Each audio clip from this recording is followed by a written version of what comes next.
சபரிமலை ஐயப்பன் கோவிலில் துவாரா பாலகர் சிலைகள் மற்றும் கதவு நிலைகளில் பதிக்கப்பட்ட தங்க தகடுகள் அபகரிக்கப்பட்ட சம்பவம் கேரளா முழுவதும் பெரும் பரபரப்பை ஏற்படுத்தியிருக்கிறது. கோவிலின் புனிதத்தன்மை மற்றும் பக்தர்களின் நம்பிக்கையை குலைக்கும் வகையில் நடந்த இந்த சம்பவம் அரசியல் மற்றும் சமூக வட்டாரங்களிலும் அதிர்ச்சி ஏற்படுத்தியிருக்கிறது. கேரள உயர்நீதிமன்றத்தின் உத்தரவின் பேரில் குற்றப்பிரிவு ADGP வெங்கடேஷ் தலைமையில் சிறப்பு புலனாய்வு குழு வழக்கு பதிவு செய்து தீவிரமாக விசாரணை நடத்தி வருகிறது. இந்த வழக்கில் 2019 ஆண்டு தங்க தகடுகளை சென்னைக்கு கொண்டு சென்ற உன்னிகிருஷ்ணன் போற்றி மற்றும் அவற்றை தாமிர தகடுகள் என சான்றிதழ்களை வழங்கிய தேவசம் போர்ச்சரின் முன்னாள் நிர்வாகி அதிகாரி முராரி பாபு உள்ளிட்ட 5 பேர் ஏற்கனவே கைது செய்யப்பட்டு சிறையில் அடைக்கப்பட்டுள்ளார்கள். இதன் மூலம் தேவசம் போர்ட்டின் நிறுவனத்தில் இருந்த சிலர் நேரடியாக சம்பந்தப்பட்டிருக்கலாம் என்ற சந்தேகம் வலுவடைந்துள்ளது. மேலும் முன்னாள் தேவஸ்தான மந்திரி கடகம்பள்ளி சுந்தரேதினை விசாரணை வளையத்திற்குள் கொண்டுவர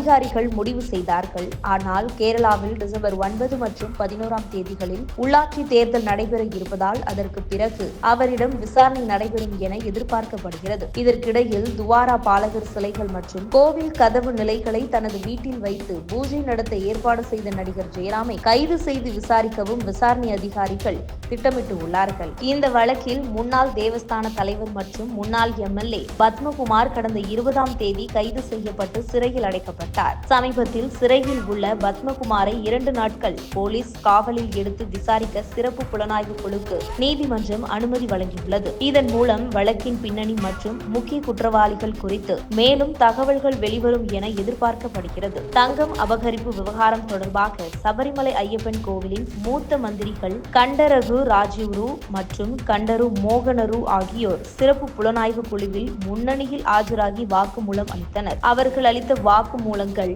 வழக்கின் உண்மையான நிலையை வெளிச்சம் பார்க்கும் வகையில் முக்கிய ஆதாரங்களாக கருதப்படுகிறது.